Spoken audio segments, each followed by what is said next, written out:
여기에 서명해. 안 그러면 당신이 진짜 어떤 인간인지 온 동네에 다 까발릴 테니까. 김도윤은 스마트폰 화면을 뚫어지게 응시했다. 화면 속에서 그의 아내는 다른 남자가 귓속말을 하자 까르르 웃고 있었다. 타임스탬프는 3시간 전을 가리키고 있었다. 위치 추적 앱은 그녀가 직장에 있다고 표시했지만 사실이 아니었다. 모텔 주차장의 보안 카메라 영상은 거짓말을 하지 않았다. 지난 6개월 동안 매주 화요일마다 같은 장소에서 결제된 신용카드 내역 외에는 다른 증거를 찾을 수 없었다. 도윤의 손은 지난 몇 주 동안 수집한 증거들을 검토하며 가늘게 떨렸다. 모든 증거는 그가 15년 동안 사랑했던 여자를 향한 완벽한 유죄 판결문이었다. 자기야, 일찍 왔네. 주방에서 서민이의 목소리가 들려왔다. 독약처럼 달콤한 목소리였다. 그녀는 도윤이 결혼기념일에 사준 드레스를 입고 문 앞에 나타났다. 특별한 날에 입기엔 너무 꽉 낀다며 투덜대던 그 옷이었다. 차가 안 막히더라고. 도윤은 휴대전화를 주머니에 넣었다. 냄새 좋은데. 당신이 제일 좋아하는 갈비찜이네. 그녀가 그의 뺨에 입을 맞췄다. 아침과는 다른 향수 냄새가 났다. 평소 쓰던 저렴한 것이 아닌 아주 비싼 향수였다. 오늘 언니네 오기로 했어. 형부랑 같이. 주차장에 있던 그 남자, 형부 박진우였다. 완벽했다. 도윤은 억지 미소를 지었다. 세수 좀 하고 올게. 욕실 거울 속에 자신을 보았다. 40살. 관자놀이에는 흰머리가 희끗희끗했고 인스턴트 음식과 수면 부족으로 배가 조금 나왔다. 언제부터 그는 자기 삶에서 투명 인간이 되어버린 걸까? 초인종이 울렸다. 집안의 목소리가 울려 퍼졌다. 미니의 언니 서지혜가 은행 업무에 대해 제잘거렸고 진우의 호탕한 웃음소리가 벽을 때렸다. 곧이어 도윤의 부모님도 도착했다. 어머니는 직접 만든 것이라 우기겠지만 분명 시장에서 사온 것이 틀림없는 떡을 들고 오셨다. 우리 아들 왔구나. 아버지가 아들의 어깨를 아프도록 툭 쳤다. 여전히 열심히 일하고 있지? 누군가는 벌어야 하니까 말이야. 도윤은 진우가 건네는 맥주 캔을 받았다. 진우의 눈에는 죄책감 따위는 보이지 않았다. 그저 오만함 뿐이었다. 저녁 식사 자리의 대화는 바위 주위를 흐르는 물처럼 도윤을 비껴갔다. 어머니는 진우의 농담에 웃으며 그의 팔을 만졌고 지혜는 도윤이 돈을 낸 음식을 먹으면서 자기 집 대출금을 불평했다. 도윤의 어머니는 요리를 돕지도 않으면서 갈비찜 간이 짜다고 타박했다. 도윤 씨는 야근이 정말 많아요. 미니가 수술을 집도하듯 정확하게 고기를 썰며 말했다. 그렇지 자기야. 전기 설비 일은 오후 5시에 딱 끝나는 게 아니니까. 도윤은 그녀가 거짓말을 할 때 눈가에 생기는 미세한 경련을 관찰했다. 불안할 때마다 결혼 반지를 만지작거리는 버릇도 여전했다. 지금 그녀는 두 가지 신호를 모두 보내고 있었다. 야근 수당 꽤 짭짤하겠어. 진우가 말했다. 내년에는 새 트럭 사겠는데? 도윤은 미니가 꿈꾸던 하와이 여행을 위해 돈을 모으고 있었다. 이제 그는 그녀가 그곳에 누구와 함께 가려고 했는지 궁금해졌다. 식사 후 여자들이 뒷정리를 하는 동안 도윤은 뒤편 발코니로 나갔다. 주방 창문을 통해 그들이 속닥거리며 키득거리는 모습을 지켜보았다. 그때 모르는 번호로 문자 메시지가 왔다. 당신 이메일 확인해봐. 당신도 알 권리가 있어. 그 이메일에는 몇 달 전부터 시작된 불쌍한 도윤이라는 이름의 단톡방 캡처본이 가득했다. 그의 아내 처형, 그리고 사촌 유미까지 가세의 외도 사실을 공유하며 도윤의 순진함을 비웃고 있었다. 진우와 자신을 비교하는 노골적인 메시지들도 있었다. 미니 도윤이는 정말 내가 사무실에서 야근하는 줄 알아. 아직도 그 바보 같은 짓을 한다니까? 지혜, 세상에, 아직도? 진짜 지루하겠다. 진우 씨는 정말 끝내주는데. 휴대전화가 도윤의 손에서 미끄러져 발코니 바닥에 떨어졌다. 15년의 결혼 생활이 심심한 주부들의 잔인한 소일거리로 전락해 있었다. 괜찮냐? 아버지가 불렀다. 네, 괜찮아요. 도윤의 목소리는 스스로 듣기에도 텅 비어 있었다. 그는 휴대전화를 집어들고 자매애라는 허울 뒤에 숨겨진 배신의 시간들을 훑어내렸다. 3주 전 그가 침실에 설치한 몰래카메라에는 모든 것이 담겨 있었다. 민희와 진우는 땀에 젖은 채 도윤의 월급으로 호텔비를 내는 것에 대해 낄낄거렸다. 매일 아침 출근하는 도윤이 얼마나 한심해 보이는지, 그리고 만약 그가 이 사실을 알게 된다면 전기쟁이 주제에 뭘 할 수 있겠느냐며 비웃었다. 도윤은 눈을 감았다. 가슴 속에서 어둡고 끈질긴 무언가가 피어오르는 것이 느껴졌다. 집에 전기 배선을 설계하듯 치밀한 계획이 세워지기 시작했다. 먼저 기초를 다지고 구조에 불필요한 것들을 하나씩 제거하는 작업이었다. 그는 집 안으로 들어가 가족들에게 미소를 지었다. 커피 마실 사람? 다음 날 아침 도윤은 5년 만에 처음으로 병가를 냈다. 대신 시내로 차를 몰아 강은주 이혼 전문 변호사 사무실로 들어갔다. 강 변호사는 50대의 날카로운 인상을 가진 여성이었다. 도윤 씨, 여기까지 오신 이유가 뭐죠? 도윤은 USB 하나를 책상 위에 올려두었다. 아내가 형부와 외도 중입니다. 증거는 다 있습니다. 제가 선택할 수 있는 옵션을 알고 싶습니다. 강 변호사는 이동식 저장 장치를 열어 호텔 영수증, 사진, 메시지들을 무표정하게 검토했다. 얼마나 된 일이죠? 증거로 확인할 수 있는 건 6개월입니다. 실제로는 더 길 수도 있고요.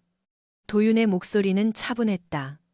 초기 충격은 가시고 그 자리엔 단단한 결의가 남았다. 집은 공동명의입니다. 재담보 대출을 받을 때 부모님이 보증인으로 이름을 올리셨고요. 이제 어떻게 됩니까? 여러 요인에 달려있죠. 강 변호사가 가죽 의자에 몸을 기댔다. 자녀는 있나요? 아니요, 몇 년 동안 노력했지만 안 됐습니다. 병원에서는 제 문제라고 하더군요. 도윤은 이제야 깨달았다. 그것조차 거짓말이었을지도 모른다. 민희가 계속 피임약을 먹었을 수도 있었다. 공동사업은요? 주택담보대출 외에 다른 빚은 없습니다. 집이 우리 자산의 전부입니다. 신용카드는 공동 명의지만 결제는 제가 다 합니다. 아내차 할부금도 제 신용으로 나갑니다. 도윤은 지난 사흘밤을 꼬박 세워 재정 상태를 파악했다. 제 수입이 아내보다 2배 많습니다. 이혼하면 위자료를 줘야 하나요? 외도가 결혼의 경제적 안정을 해쳤다는 걸 증명하면 달라집니다.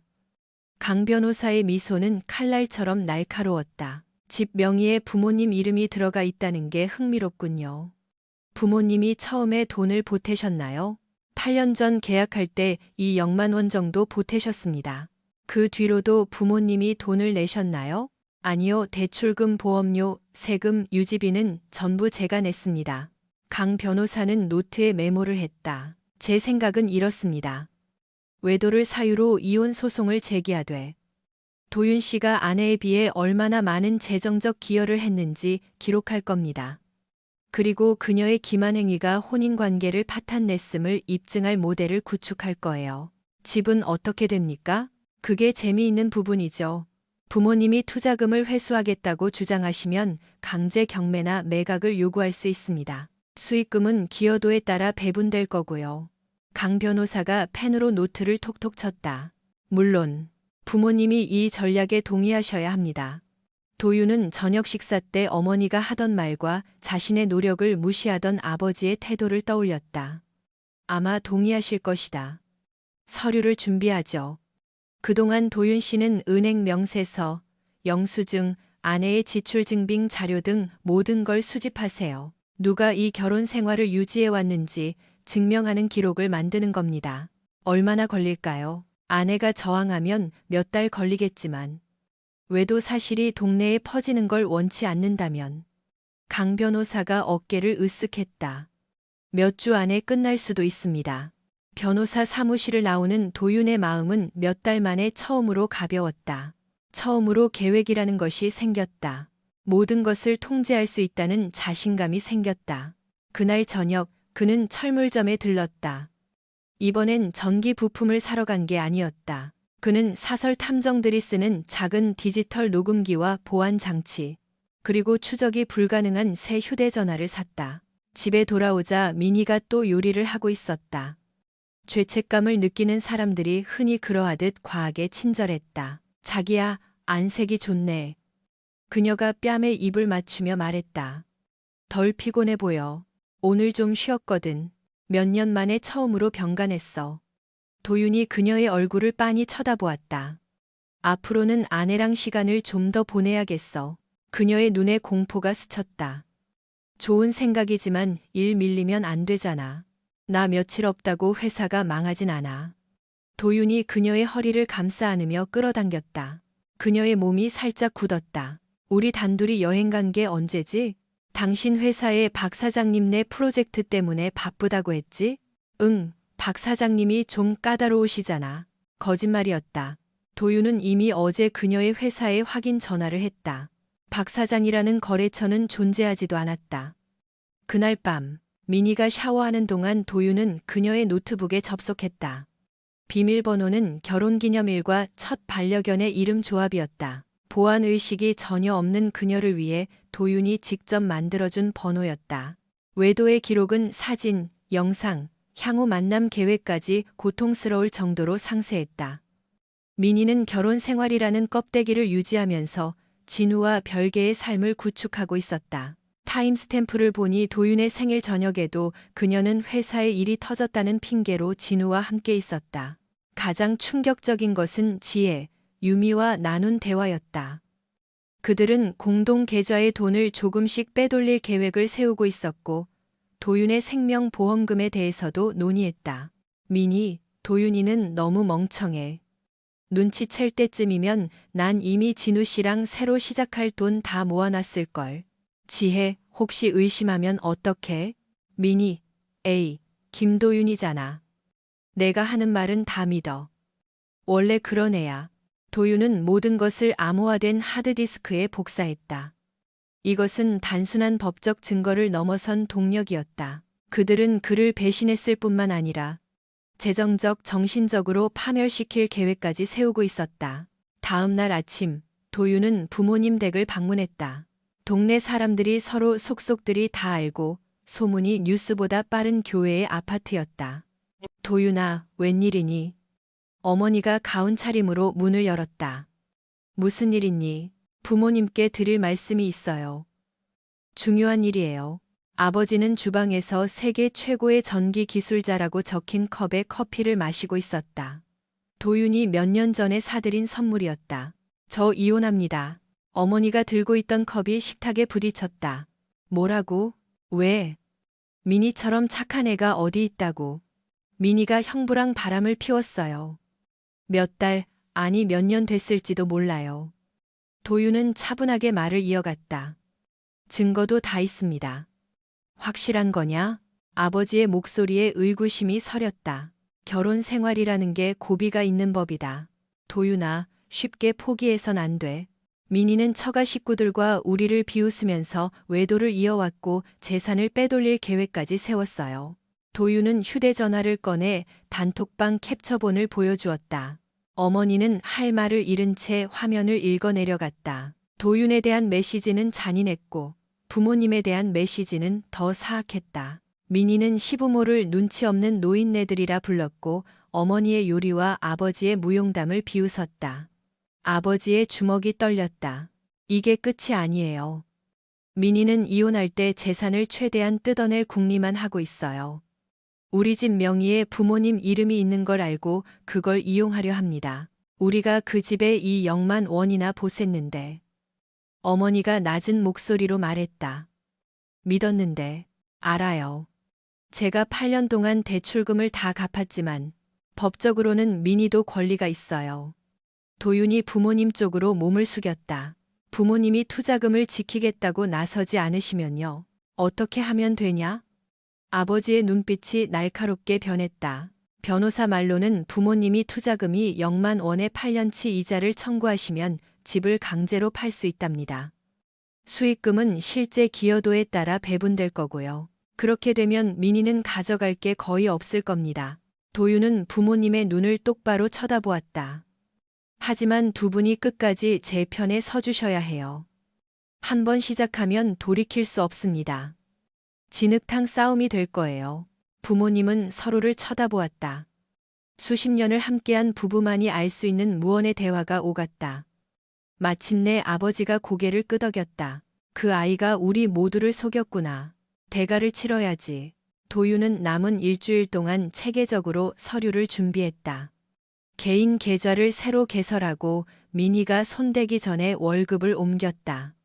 모든 공동 계좌의 비밀번호를 바꿨다. 그가 공동생활을 위해 지출한 모든 영수증과 고지서들을 정리했다. 가장 힘든 것은 집에서 아무렇지 않은 척하는 것이었다. 아침마다 그녀에게 입을 맞추고 하루가 어땠는지 묻고 야근한다는 거짓말을 믿어주는 척하는 일이었다. 하지만 그녀의 매번의 거짓말은 이제 도윤에게 유리한 증거가 되었다. 금요일 저녁 진우가 다시 저녁 식사에 왔다. 이번에 도윤은 준비가 되어 있었다. 어이, 처남. 진우가 도윤의 손을 세게 잡았다. 이기고 있다고 믿는 남자의 손길이었다. 전기 일은 잘 돼가나? 충격적일 정도로 잘 되죠. 도윤이 자기 농담에 미소 지었다. 건설 현장은 어때요? 불경기라던데. 난 실력이 좋아서 괜찮아. 돈 잘 벌고 있지. 진우가 도윤의 냉장고에서 자연스럽게 맥주를 꺼냈다. 미니말로는 요즘 처남 야근이 많다며. 누군가는 벌어야 이 좋은 집을 유지하겠지. 그렇죠. 좋은 집은 거저 유지되는 게 아니니까. 도윤이 주방을 가리켰다. 여기에 모든 건 제 노력과 돈, 제 계획으로 만들어진 겁니다. 진우의 얼굴색이 변했다. 뭔가 분위기가 이상하다는 걸 감지한 듯 했다. 에이, 민희도 같이 고생했지. 정말요? 도윤이 주방 카운터에 노트북을 열어 진우가 볼 수 있게 돌렸다. 은행 기록을 보면 민희의 기여도는 아주 미미한데 말이죠. 표에는 8년치 대출 상환 내역, 보험료, 세금, 공과금이 전부 도윤의 이름으로 되어 있었다. 그건 처남 부부 사이의 일이지. 내가 관여할 바는 아닌 것 같군. 진우가 거실로 가려 했다. 정말요? 요즘 누군가가 제 결혼 생활에 아주 깊이 관여하고 있는 것 같아서요.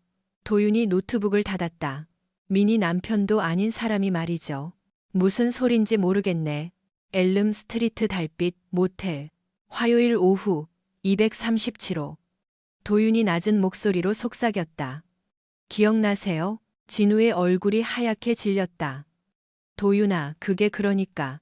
내 아내가 내가 야근해서 번 돈으로 예약한 모텔방에서 형부라는 작자랑 뒹구는 걸 어떻게 설명할 건데요? 도윤이 한 발자국 다가갔다. 나를 한심한 남편이라고 비웃던 그 단톡방은요? 아기가 없었다고 할 건가요? 지난 6개월 동안 도윤의 웃음소리가 깨진 유리창처럼 날카롭게 울렸다. 내가 돈 벌러 나간 사이에 내 침대에서 내 아내랑 자는 게 실수였다고 빌어볼 건가요? 도윤아, 제발 설명할 기회를 줘. 변호사한테 설명하세요. 그리고 당신 아내가 알게 될 때 그쪽한테도 설명하시고요. 당신 회사 사람들이 그 사진들을 보게 될 때도요. 도윤이 휴대전화를 꺼냈다. 박진우가 진짜 어떤 인간인지 세상이 알게 될 겁니다. 안 돼, 제발. 우리 애들도 있잖아. 당신 애들도 자기 아빠가 아내 동생이랑 바람 피운 사기꾼이라는 걸 알아야죠. 내가 내 아내의 실체를 알게 된 것처럼. 도윤이 주방문을 가리켰다. 내 집에서 당장 꺼져. 민희는 어쩌고. 민희는 아마 언니네 집에서 당신이랑 같이 살 계획을 세우고 있겠지. 근데 이제 당신이 뭘 하든 상관없어. 도윤이 문을 열었다. 당신은 졌어. 아직 본인만 모를 뿐이지. 진우는 아무 말 없이 집을 나갔다. 도윤은 문을 잠그고 와인 한 잔을 따랐다. 첫 단추를 끼웠다. 이제 모든 것이 가속화될 것이다. 이 시간 후 민희가 겁에 질린 얼굴로 집으로 달려왔다. 진우 형부한테 무슨 소리를 한 거야? 형부가 울면서 전화 왔잖아. 사진이니 변호사니 무슨 헛소리를 하는 거야? 난 사실을 말했을 뿐이야. 도윤은 안락의자에 앉아 있었다. 테이블 위에는 이혼 서류가 놓여 있었다. 지금 당신한테 말하려는 사실이랑 똑같은 거. 이제 다 끝났어. 뭐가 끝났다는 거야, 도윤아? 무서워 왜 이래. 우리 결혼, 당신의 불륜, 그 지긋지긋한 거짓말들. 다 끝났다고. 도윤이 서류를 가리켰다. 서명해. 민희는 마치 서류가 자신을 물어뜯기라도 할 듯 노려보았다. 진우 형부랑은 아무 일도 없었어. 우린 그냥 친한 사이일 뿐이야. 237호. 화요일 오후. 6개월치 카드 명세서. 도윤의 목소리는 바위처럼 단단했다. 사진, 영상 다 있어. 당신들이 나랑 우리 부모님 비웃은 단톡방 메시지도. 내가 당신들 돈 빼돌릴 계획까지 다 알고 있으니까.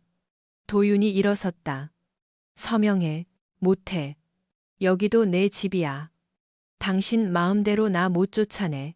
아니, 난 할 수 있어. 도윤이 미소 지었다. 부모님이 투자금을 회수하시겠대.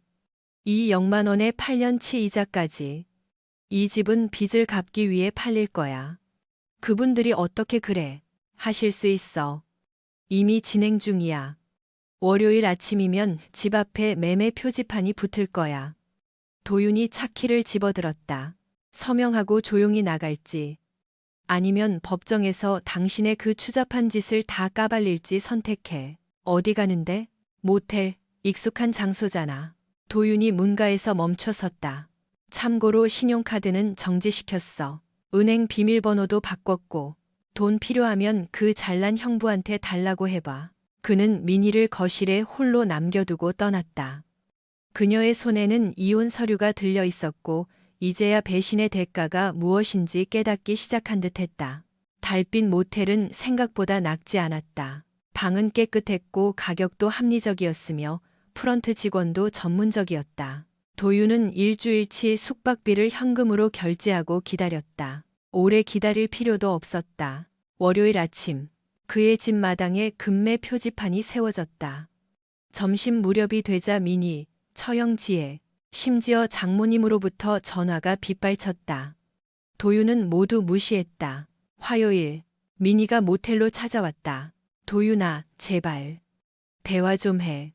그녀는 엉망이었다. 머리는 떡져 있었고 화장은 번졌으며 며칠째 같은 옷을 입고 있었다. 갑옷처럼 두르고 있던 오만함은 간데 없었다. 대화? 당신이 내 인생을 망쳐놓고 이제 와서? 실수였어. 당신이 내 인생을 통째로 날려버릴 순 없잖아. 실수? 6개월이 실수야? 우리 돈을 빼돌릴 계획을 세우는 게 실수고?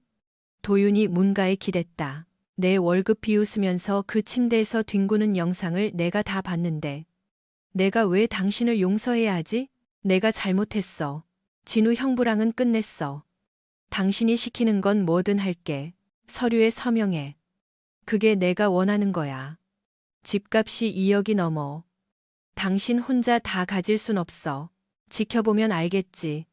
도윤은 모텔 문을 닫아버렸다. 목요일까지 집에는 3건의 매수 제의가 들어왔다. 도윤은 가장 높은 금액을 제시한 업자의 제안을 수락했다. 아파트를 허물고 상가를 지으려는 개발업자였다. 적절했다.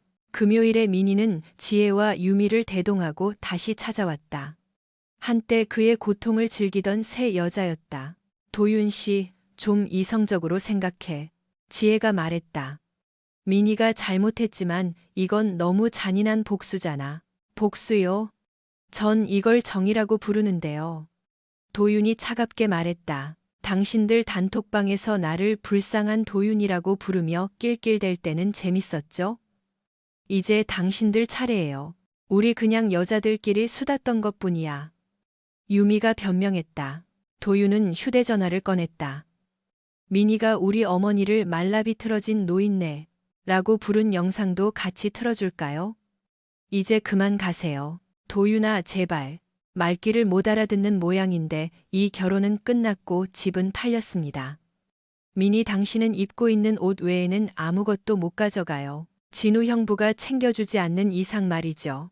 당신이 어떻게 민희를 빈손으로 내쫓아. 지혜가 소리쳤다. 할 수 있습니다. 이미 했고요. 누구든 한 번만 더 간섭하면 이 동네 모든 사람에게 당신들이 나눈 대화 내용을 다 뿌리겠습니다. 해볼까요? 도윤의 미소는 얼음처럼 차가웠다. 그들은 아무 말 없이 떠났다. 다음 주 화요일, 계약이 완료되었다. 도윤은 대출금과 부모님의 투자금을 정산하고 1억 8천만 원을 챙겼다. 민희는 이혼 서류 서명을 거부하다가 결국 법정에서 모든 증거가 공개될 것이라는 압박에 서명했다. 그녀에게 남은 건 없었다. 토요일 밤, 진우가 마지막 수를 던졌다. 도윤이 식당에서 나오자 어둠 속에서 진우와 덩치 큰 남자 3명이 나타났다. 건설 현장에서 일하는 인부들 같았다. 남자로 해결해보자고. 진우가 말했다. 4대1이다. 꽤 공평하지? 도윤은 여유로운 표정으로 양손을 들어 보였다. 이미 예상한 일이었다. 형부, 나를 모욕하고 내 결혼을 망친 걸로 모자라요? 이제 당신 애들도 당신 얼굴 안 보려고 한다면서요. 입 닥쳐. 다 너 때문이야. 도윤은 휴대전화의 버튼 하나를 눌렀다. 경찰이 화요일부터 형부를 지켜보고 있었어요. 이혼 소송 증인 협박 건으로요. 저기 저 검은색 차 보이죠? 도윤이 길 건너편을 가리켰다. 자, 해보세요. 진우가 도윤이 가리킨 방향을 보자 차 안의 실루엣이 움직였다. 진우의 어깨가 축 늘어졌다. 이게 끝이 아니야. 네, 알아요. 집에나 가세요, 형부. 아니, 이제 집도 없으려나. 모든 정리가 끝났다. 도윤은 수표를 주머니에 넣고 자신이 더 이상 원치 않는 삶의 열쇠를 넘겨주었다. 민희는 스트레스로 인한 가슴 통증으로 입원했다는 소식이 들렸지만 도윤은 아무것도 느껴지지 않았다. 그는 할아버지의 묘소를 찾았다. 전기 기술자로서 정직하게 일하고 사람을 존중하라고 가르쳐 주신 분이었다. 할아버지, 저 예전과는 다른 사람이 된 것 같아요. 도윤이 비석 앞에서 속삭였다. 제가 누군지 잘 모르겠어요. 어쩌면 그래야만 했을지도 모른다. 착한 사람은 항상 손해만 보는 세상이니까. 오크나무 사이로 바람이 불어왔다. 할아버지의 대답 같았다. 그는 묘소를 떠나 시내 반대편에 새로 얻은 작은 오피스텔로 향했다. 새로운 시작이었다. 3주 후 전화 한 통이 걸려왔다. 김도윤 씨 되시나요? 남편 지갑에서 명함 봤어요. 제 남편도 제가 바보인 줄 알아요. 저 좀 도와주세요. 도윤은 새로 판 하얀 명함을 매만졌다. 이름과 전화번호만 적힌 심플한 명함이었다. 좁은 동네에서 소문은 정말 빨랐다. 부인 남편분이 외도하고 있다고 생각하시는 이유가 뭡니까? 야근이 늘었고 옷을 새로 사고 휴대전화를 숨겨요.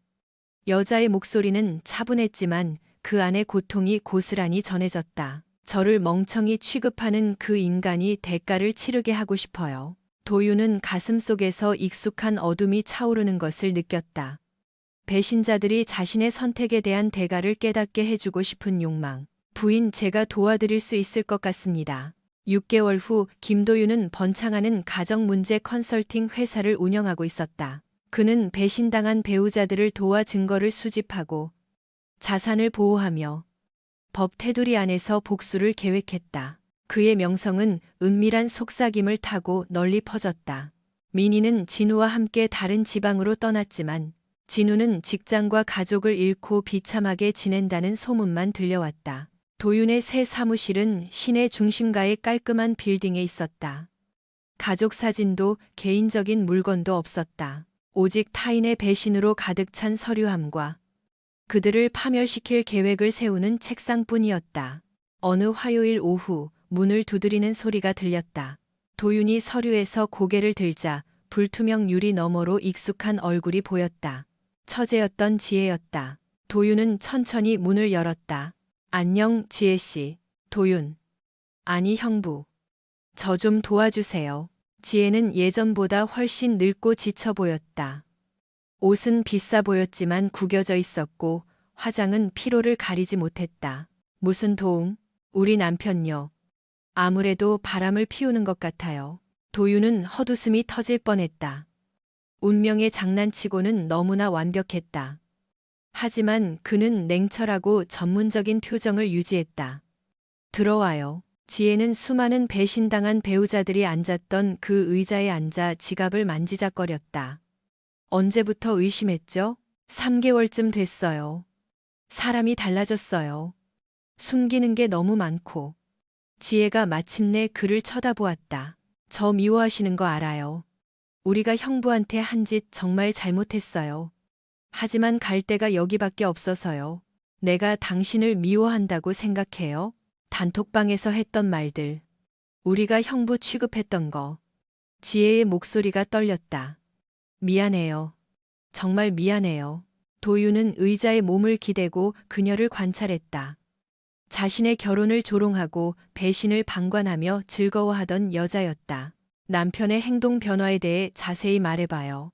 다음 1시간 동안 지혜는 전형적인 외도의 신호들을 털어놓았다. 도유는 메모하고 질문하며 평소처럼 케이스를 구축했다. 마침내 그가 말했다. 도와줄 수 있습니다. 하지만 한 번 시작하면 돌이킬 수 없다는 걸 명심하세요. 남편이 외도 중이라면 난 반드시 증거를 찾아낼 겁니다. 숨겨둔 재산도요. 그 뒤에 어떤 정의를 실현할지는 당신이 결정하는 겁니다. 지혜가 고개를 끄덕였다. 비용은 어떻게 되나요? 착수금은 없습니다. 당신이 보호하거나 회수하는 재산의 20%를 받죠. 도윤의 미소는 칼날처럼 예리했다. 옛 정을 생각해서 드리는 특별 혜택입니다. 왜 저를 도와주시는 거예요? 지혜가 물었다. 도윤은 단톡방 메시지를 처음 봤을 때의 고통, 자신의 결혼 생활이 조롱거리가 되었을 때의 수치심을 떠올렸다. 당신도 이제 그 기분이 어떤지 알게 됐으니까요. 도윤이 나직하게 말했다. 그거면 충분한 정의가 된 것 같네요. 지혜는 계약서를 들고 떠났다. 도윤은 그녀가 나가는 것을 지켜본 뒤 다시 책상으로 돌아왔다. 그의 책상 위에는 복수를 꿈꾸는 다른 배신당한 배우자들의 서류가 쌓여 있었다. 사업은 번창 중이었다. 고통은 수익이 되었고 김도윤은 배신을 이익으로 바꾸는데 전문가가 되어 있었다. 전화가 울렸다. 또 다른 절박한 목소리, 또 다른 깨진 신뢰의 이야기였다. 도윤은 전문적인 공감과 함께 전략을 계산하기 시작했다. 사무실 창밖으로 도시의 수만 가지 비밀과 거짓말, 배신들이 폭로되기를 기다리고 있었다. 도윤은 정기 회로를 설계하듯 치밀하고 정확하게 그들의 파멸을 설계해 나갔다. 그는 착한 사람이 항상 손해를 본다는 것을 배웠지만 증거와 변호사, 그리고 인내심을 가진 사람은 결국 승리한다는 사실 또한 깨달았다. 전류가 그가 원하는 방향으로 흐르기 시작했다.